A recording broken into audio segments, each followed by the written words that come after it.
नमस्कार साथियों, आप सभी का दिव्य विद्या मंदिर चैनल पर हार्दिक स्वागत है। साथियों, मैं भाषा पढ़ा रहा हूँ।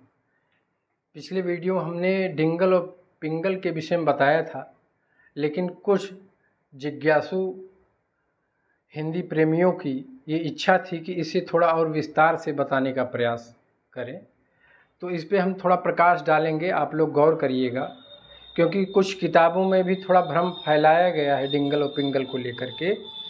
एक तो पहला भ्रम यही है कि डिंगल पिंगल भाषा है कि शैली है, तो इस पे भी हम प्रकाश डालेंगे। तो थोड़ा इसके भेद को हम समझ लें, और हम एक ग्रंथ का नाम लेंगे, पृथ्वीराज रासो। तमाम विद्वानों ने तमाम किताबों में इस तरह से लिखा है, और आयोग भी कभी कभी कुछ माना है, कभी कुछ माना है कि पृथ्वीराज रासो की भाषा क्या है, डिंगल है कि पिंगल है। तो पहले हम आइए समझते हैं डिंगल और पिंगल के भेद को। तो देखिए मित्रों, डिंगल के विषय में आप लोग जान लीजिए कि ये जो डिंगल भाषा है, ये डिंगल भाषा उपनागर अपभ्रंश से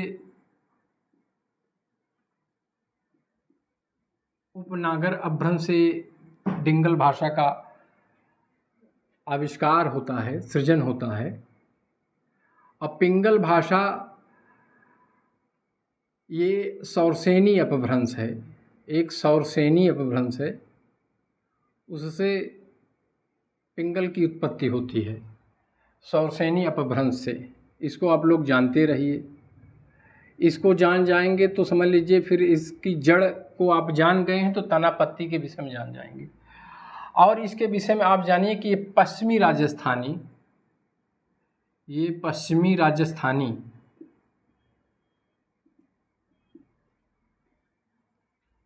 उपनागर अपभ्रंश का जो मुख्य साहित्यिक केंद्र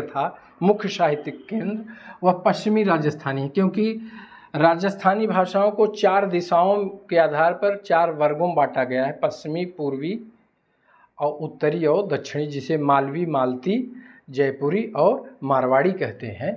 तो साहित्य की अगर हम बात करेंगे तो राजस्थानी भाषा में जो साहित्य का सृजन हुआ है वो पश्चिमी राजस्थानी में हुआ है। और इसके विषय में आप जान लीजिए, इसे आप पूर्वी राजस्थानी और ब्रजमंडल कह लीजिए। ब्रजमंडल का जो व्यापक क्षेत्र है, पूर्वी राजस्थानी इसलिए कहना पड़ रहा है कि पिछले वीडियो में हमने बताया था कि एक जनपद है जिसका नाम है भरतपुर। भरतपुर के विषय में हमने बताया है कि यह एक ऐसा जनपद है जिसमें 3 बोलियां हैं, एक ब्रजभाषा है, एक जयपुरी भी है, एक मालती भी है। तो 3 भाषाएं यहाँ बोली जा रही है। और यह भरतपुर, जयपुर, ये अलवर, ये सब जो जनपद है ये पूर्वी राजस्थान के अंतर्गत आएगा। और ये ब्रजमंडल आप जान ही रहे हैं, सौरसेनी का मेन गढ़ मथुरा है, जहाँ भगवान कृष्ण और गोकुल का उनका जन्मस्थल था। तो इसे भी आप जानते रहिए, यहीं से ब्रज भाषा निकली है। सौरसेनी अपभ्रंश से पश्चिमी हिंदी का विकास हुआ है, हमने पिछले वीडियो में बताया ये सब। और उसी में से एक बोली है ब्रजभाषा। तो इसका जो मेन है मथुरा है, इसे आप थोड़ा समझते चलेंगे तो अभी डिंगल और पिंगल के विषय में आप जान जाएंगे। यह रेगिस्तान की भाषा है, यहाँ रेगिस्तान है, इसे मरु प्रदेश भी कह सकते हैं, मरु प्रदेश। और यह क्या है, ये यमुना का तट है, यमुना का तट है। इस तरफ मथुरा, गोकुल, वृंदावन है, इस तरफ आप चले आएंगे मथुरा, इस पार राजस्थान लग जाएगा उत्तर प्रदेश के बाद। और यहाँ जो है आपको जिला मिलेगा राजस्थान का एक, भरतपुर। इसीलिए पूर्वी राजस्थान भी इसे आप कह सकते हैं। अगर डिंगल को पश्चिमी राजस्थान कह सकते हैं तो इसे आप पूर्वी राजस्थान, जो भरतपुर मेन गढ़ है भरतपुर, पिछले वाले वीडियो में हमने इसके विषय में बताया था। ये रेगिस्तान और मरु प्रदेश है, यहाँ ट वर्ग प्रधान भाषाएं हैं। ट वर्ग प्रधान माने ट ठ ड ढ ड़ की प्रधानता है। और जहाँ रेगिस्तान होगा मित्रों, जहाँ जल का अभाव होगा, वहाँ की भाषा कठोर और कर्कश होगी। क्या होगी? कर्कश, कठोर और कर्कश होगी। और जहाँ यमुना का तट होगा तो वहाँ की जो भाषा होगी वह कोमल कांत होगी। क्या होगी? कोमल कांत पदावली वहाँ सृजन होगा, मृदु भाषा, मीठी भाषा। तो ये कर्कश है डिंगल, और पिंगल क्या है? कोमल है।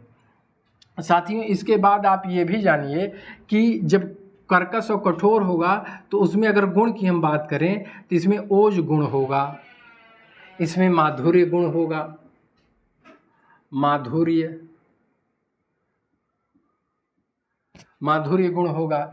इसमें अगर वीर रस आपको मिलेगा तो इसमें क्या मिलेगा? इसमें श्रृंगार रस मिलेगा।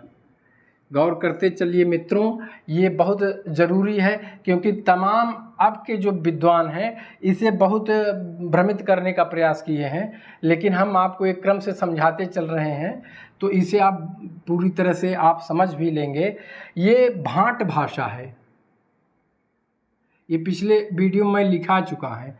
भाट भाषा इसलिए है क्योंकि आदिकाल के जो चारण और भाट कवि होते थे वो वीर रस और ओजपूर्ण शैली में ऊंचे आलाप में जो गायन करते थे राजा के दरबार में, तो उसी के लिए इसे भाट और चारण काल भी कहा गया है।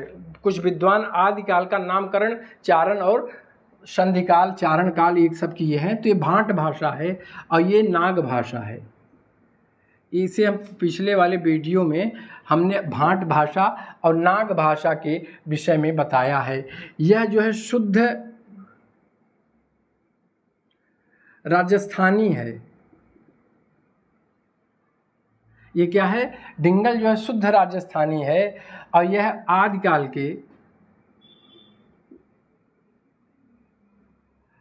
आदिकाल में जो प्राचीन ब्रजभाषा का रूप है, ब्रजभाषा, आदिकाल में जो प्राचीन ब्रजभाषा का रूप है उसी का नाम क्या है?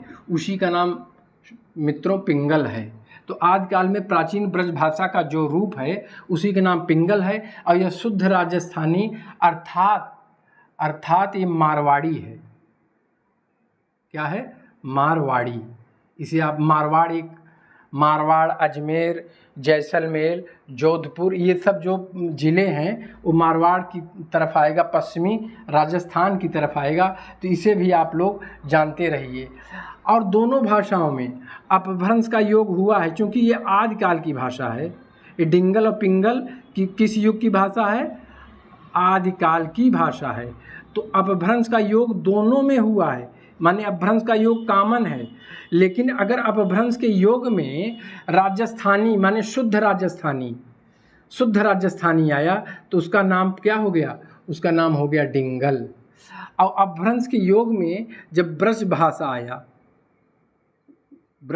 आया तो उसी का नाम क्या हो गया? माने अपभ्रंश का योग और प्लस ब्रज भाषा बराबर पिंगल, अपभ्रंश का योग और राजस्थानी, शुद्ध राजस्थानी बराबर क्या हो गया? डिंगल हो गया। तो साथियों, इससे आप समझ सकते हैं कि डिंगल और पिंगल में क्या अंतर है। अब कुछ विद्वान ऐसे हैं जो ये बताते हैं कि ये भाषा नहीं है, ये भाषा नहीं है। क्या है? ये भाषा शैली है। इसे ये बता रहे हैं कि एक प्रकार की भाषा शैली है।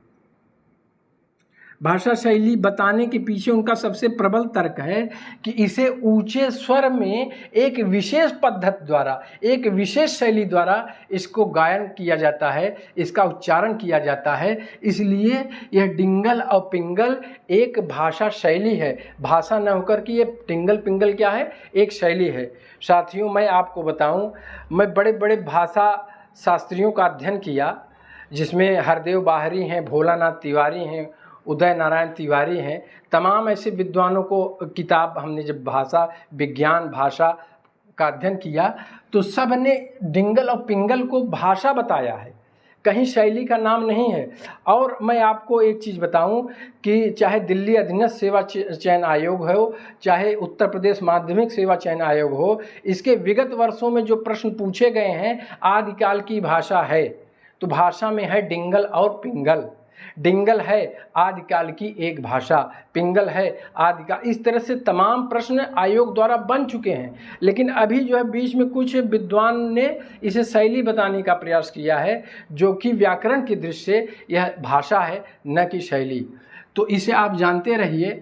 और इसके विषय में मैं आपको ये भी बता दूं, इसका जो क्षेत्र डिंगल और पिंगल का जो क्षेत्र था ये सीमित क्षेत्र में था और ये व्यापक क्षेत्र में था। डिंगल का क्षेत्र सीमित था और पिंगल का क्षेत्र तो बहुत धीरे धीरे व्यापक हो गया। इतना व्यापक हुआ कि भक्ति काल में और रीत काल में तो स्वर्ण युग में, पश्चिम बंगाल में गया तो ब्रजबुली हो गया। तो पिंगल मतलब ब्रज भाषा, इसीलिए ब्रज एक भाषा के रूप में एक समय था कि पूरे उत्तर भारत में ख्यात अर्जित की, और ये सीमित हो गया था और धीरे धीरे सिमट गया। और ये गंवारू भाषा थी। ये गंवारू माने गांव की या एक क्षेत्र विशेष की मरु प्रदेश की भाषा थी। और यह जो है परिनिष्ठित थी और सुव्यवस्थित थी। इसको भी आप लोग जानते रहिए, यह परिनिष्ठित और सुव्यवस्थित थी। तो ये भी आप लोग अंतर जानते रहिए। और डिंगल का जो प्रथम कवि है वो है बांकीदास। एक कवि हैं बांकीदास, ये डिंगल के प्रथम कवि हैं। और ये बांकीदास डिंगल भाषा के एक प्रथम कवि हैं। और इन्होंने जो ग्रंथ लिखा था उसका नाम है कुकवि, कुकवि बत्तीसी। ये डिंगल भाषा के प्रथम कवि हैं बांकीदास, और इनकी जो रचना है कुकवि बत्तीसी, इसे आप लोग जानते रहिए। क्यों जानते रहिए? क्योंकि ये डिंगल भाषा का प्रथम ग्रंथ है। और एक ग्रंथ है, पिंगल में ले चलते हैं, एक ग्रंथ है प्राकृत पैंगलम।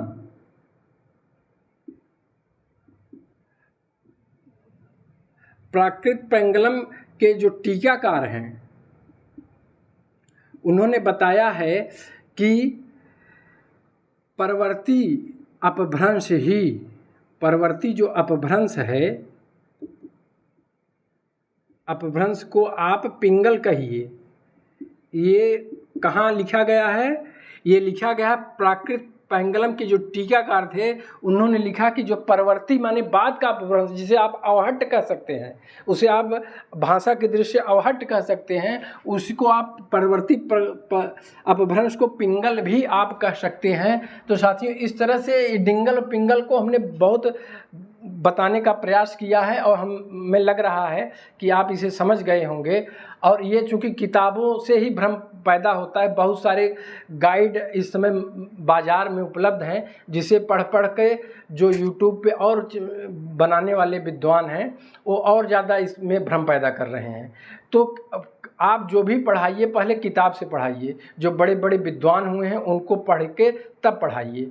तो इसे आप लोग जानते रहिए। जो हरदेव बाहरी हैं, भोलानाथ तिवारी हैं, उदय नारायण तिवारी हैं, ये जो बड़े बड़े विद्वान हैं, इन लोगों का ग्रंथ जब आप पढ़ेंगे तो डिंगल और पिंगल सिर्फ एक भाषा है न कि शैली है। इन्होंने शैली के रूप में इसे जगह नहीं दिया है। ये बात के भ्रम जो है अब जो है जो यूट्यूब पे कुछ लोग पढ़ा रहे हैं वो इसे जो है भाषा न करके शैली के रूप में व्यवस्थित करने का प्रयास कर रहे हैं, प्रतिष्ठित करने का प्रयास कर रहे हैं। जबकि व्याकरण की दृष्टि अगर आप देखेंगे तो डिंगल और पिंगल एक भाषा है। अब मैं थोड़ा आपको और बताने का प्रयास करूंगा। एक ग्रंथ है पृथ्वीराज रासो। इस ग्रंथ में कई बार परीक्षा में प्रश्न बना है और पूछा है पृथ्वीराज रासो की भाषा क्या है, पृथ्वीराज रासो की भाषा क्या है। तो साथियों, इसको आप जानते रहिए। पृथ्वीराज रासो, पृथ्वीराज रासो की भाषा पूछता है तो इसमें खुद चंद्र बरदाई, देखिए चंद्र एक इसके चंद्र बरदाई, चंद्र बरदाई इसको लिखते हैं। इनका जन्म 1168 ईस्वी में लाहौर में हुआ था। जो आज के डेट में लाहौर है वह पहले जो है पंजाब में आता था, ये भारत का अंग था। तो 1168 में ये पैदा हुए थे। जहाँ पैदा हुए थे वह समझ लीजिए राजस्थान का पूर्वी क्षेत्र ज़्यादा है, उसे आप राजस्थान का पूर्वी क्षेत्र कह सकते हैं। और ये जात से भाट थे, ये भाट जात में पैदा हुए थे, माने चंद्रबरदाई एक भाट थे। तो भाट थे तो भाट भाषा जो है डिंगल है, लेकिन ये पैदा कहाँ हुए थे? पूर्वी राजस्थान में। अब पैदा तो मान लीजिए हो गए थे, लेकिन ये चंद्रबरदाई जो है पृथ्वीराज रासो के साथ दिल्ली में रहे हैं, पृथ्वीराज चौहान के साथ दिल्ली में रहे हैं। तो मतलब जो सौरसेनी प्रदेश है, जो सौरसेनी प्रदेश है, सौरसेनी अपभ्रंश से निकली हुई भाषाओं में इन्होंने, चंद्रबरदाई ने पृथ्वीराज रासो के विषय में लिखा। अब देखिए विद्वानों में मतभेद कहाँ हो रहा है। कुछ विद्वान इसे, जैसे एक हैं चंद्रधर शर्मा गुलेरी, चंद्रधर शर्मा गुलेरी, ये जयपुर में एक पत्रिका निकालते थे समालोचक करके जयपुर से, तो ये इसे डिंगल भाषा मानते हैं। और देखिए चंद्रधर शर्मा गुलेरी के बाद एक राजस्थान के बहुत बड़े विद्वान हैं मोतीलाल मेनारिया, ये भी पृथ्वीराज रासो क्या मानते हैं? डिंगल मानते हैं। और एक है राम कुमार वर्मा, ये भी 1938 में हिंदी साहित्य का आलोचनात्मक इतिहास लिखा और उसमें आदिकाल का नाम ये संधि और चारण काल रखा है, माने चारण और भाटों की भाषा। तो ये भी पृथ्वीराज रासो की भाषा डिंगल मानते हैं। इसके बाद एक राइटर है बच्चन सिंह, डॉक्टर बच्चन सिंह, इन्होंने भी लिखा हिंदी साहित्य का दूसरा इतिहास। आप उसमें पढ़ेंगे पृथ्वीराज रासो की भाषा के विषय में लिखते हैं कि इसकी भाषा राजस्थानी मिश्रित ब्रज भाषा या डिंगल है, अर्थात ये भी इसको डिंगल मानते हैं पृथ्वीराज रासो की भाषा। और कुछ विद्वान जो है पिंगल मानते हैं, कुछ विद्वान क्या मानते हैं? पिंगल मानते हैं। तो पिंगल विद्वान मानने वाले हैं मिश्र बंधु हैं, श्याम सुंदर दास, ये इसको पिंगल मानते हैं। इसके बाद एक है माता प्रसाद गुप्त, ये भी इसको क्या मानते हैं? पिंगल मानते हैं। उसके बाद एक है नामवर सिंह, हिंदी साहित्य में अपभ्रंश का योग, इन्होंने जो ग्रंथ लिखा है उसमें नामवर सिंह ने बताया है कि पृथ्वीराज रासो की भाषा पिंगल है। अब देखिए ये दो दल बन गया पृथ्वीराज रासो को लेकर के। इसीलिए कुछ किताबों में, जैसे एक सबसे हिंदी साहित्य में सबसे अधिक पढ़ी जाने वाली किताब है गोविंद पांडे की, तो गोविंद पांडे की किताब जब उठाएंगे तो पृथ्वीराज रासो की भाषा डिंगल है। एक नए अभी हैं डॉक्टर विवेक शंकर, उनकी किताब उठाएंगे तो एक ही पेज में पृथ्वीराज रासो के विषय में लिख दिए हैं कि इसकी भाषा डिंगल है, फिर नीचे लिख दिए हैं पिंगल है। मतलब डॉक्टर विवेक शंकर तो मान लीजिए प्रश्नों का संग्रह ही किए हैं, दुनिया भर का प्रश्न इकट्ठा करके उसे एक किताब का रूप दे दिए हैं। तो लिखते समय वो ध्यान नहीं दे पाए कि ऊपर जो है कुछ लिख रहे हैं, उसी पेज में नीचे कुछ लिख दे रहे हैं। पृथ्वीराज रासो की भाषा डिंगल लिखे हैं ऊपर और नीचे पिंगल लिखे हैं। उसका कारण क्या है? उसका कारण यही है कि वो 10 किताब से पढ़े, जिसका जहाँ से मिला वो मैटर उठा के रख दिए। तो डिंगल चूँकि कहने वाले विद्वान इस दल में है, पिंगल कहने वाले भी विद्वान इस दल में है। लेकिन मित्रों, अगर आप हिंदी साहित्य का इतिहास आचार्य रामचंद्र शुक्ल का पढ़ेंगे तो शुक्ल स्पष्ट पृथ्वीराज रासो के विषय में लिखते हैं कि अगर भाषा पर विचार किया जाए तो यह ग्रंथ मुझे और निराश करता है। क्या करता है? निराश करता है। आचार्य शुक्ल का डायलॉग सुनिए, निराश करता है भाषा के संदर्भ में। क्यों? क्योंकि इसकी भाषा जो है बेठिकाने की है। इसकी भाषा क्या है? आचार्य शुक्ल लिखते हैं बेठिकाने की इसकी भाषा है। किसकी भाषा? पृथ्वीराज रासो की भाषा। आचार्य शुक्ल ये भी लिखते हैं क्यों बेठिकाने के? क्योंकि ये भट्ट भड़ंत है। एक शब्द आता है भट्ट भड़ंत। अब देखिए भट्ट भड़ंत का मतलब होता है ये भाटों की भड़ाई इसमें हो गई है। माने पृथ्वीराज रासो के विषय में चंद्रबरदाई स्वयं लिखता है सट भाषा का मतलब है कि वह 6 भाषाओं का जानकार था। अब 6 भाषाओं में आप जानिए वह संस्कृत को मानता है कि मैं संस्कृत का विद्वान हूँ, प्राकृत का प्रयोग किया हूँ, उसके बाद अपभ्रंश का, पैशाची का, मागधी का, सुरसेनी का। तो इतनी भाषाओं को पृथ्वीराज रासो कैसे हो गया? तो आप अगर गौर करेंगे तो पृथ्वीराज रासो में संस्कृत के, अपभ्रंश के, प्राकृत के, सौरसेनी के, मागधी के, पैशाची के शब्द आए हैं। माने अगर इसीलिए आचार्य शुक्ल इस पे सीधा चिंतन किया है। अगर आचार्य शुक्ल को गौर करेंगे तो आचार्य शुक्ल ने इसका विस्तार से व्याख्या किया है साथियों। उन्होंने लिखा है स्पष्ट कि इसकी भाषा बेठिकाने की है, और न इसे कुछ न डिंगल कहते न पिंगल कहते हैं, और इसे भट्ट भड़ंत भी लिख दिए हैं नीचे कि पृथ्वीराज रासो की भाषा। अब आयोग जो है कभी कभी डिंगल मान लिया है, कुछ आयोग पिंगल मान लिया है, तो इसीलिए ये जो है भ्रम पैदा हुआ है कि डिंगल माना जाए कि पिंगल। जहाँ तक मैं समझता हूँ साथियों, पृथ्वीराज रासो में दो मुख्य रस है, एक श्रृंगार है, एक वीर रस है। तो जब वीर रस का वर्णन होगा तो डिंगल में आ जाएगा, क्योंकि आदिकाल की भाषा डिंगल भी है। और जब श्रृंगार का वर्णन होगा, जब कोमल कांत पदावली आएगा तो उसकी भाषा पिंगल हो जाएगा। इसीलिए यहाँ देखिए बच्चन सिंह एक जो बहुत बढ़िया लाइन लिखे हैं हिंदी साहित्य का दूसरा इतिहास में कि इसकी भाषा राजस्थानी मिश्रित ब्रज भाषा, अगर ब्रज भाषा को आप जोड़ेंगे तो पिंगल हो जाएगा, या डिंगल भी कह दे रहे हैं। इन्होंने दोनों मान लिया है कि आप इसे मानिए अथवा इसे मानिए। तो इस तरह से साथियों इस वीडियो को हमने आपके बीच में समझाने का पूरा प्रयास किया है। और ज्ञान कभी पूर्ण तो होता नहीं, जो हमारे पास था, जो हमारी समझ था, जो हमारा इस पे चिंतन था, उसे आप तक पहुंचाने का प्रयास किया है। अगर ये वीडियो आपको पसंद आए तो इसे आप लोग लाइक शेयर सब्सक्राइब ज़रूर करिए। धन्यवाद मित्रों।